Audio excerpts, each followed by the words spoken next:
I was actually more effective on a national scene than I was locally. Speak to that. You're still rolling, right? When I went up there, I had two goals in mind. One was to do whatever I could to increase the participation of women in the ACLU. It had very few women, very few women. It was mostly law professors from all over. It had never taken a position on the Vietnam War. So when I left here to go up there every month, my agenda was to get the National Board of Directors, very powerful even back then, much more powerful since the U.S. Patriot Act, much more. The affiliate here in Kentucky has $1 million budget.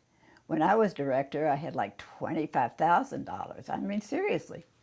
The Patriot Act is one of the best things that ever happened to the ACLU because it terrified people.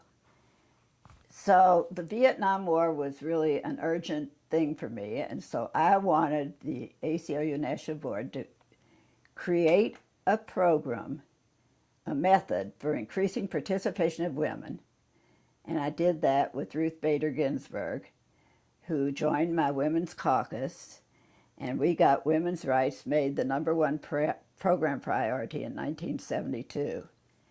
And she was one of the early directors. Where did she live? What state? New York. Then I got a little group of board members who felt the same way about the war as I did, and we started lobbying. And we felt that the United States had gone a bridge too far in waging that war, that we had no business over there. We just kept it up and kept it up and kept it up.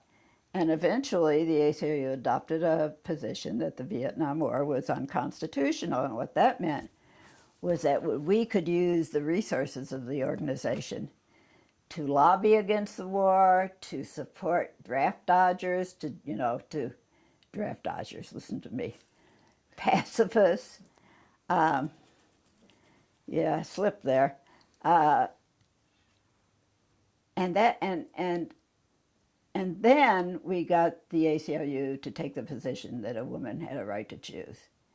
So I was really effective on a national level, far more effective in terms of the impact than I was here. And I was effective here. But on national level, you impact the whole country.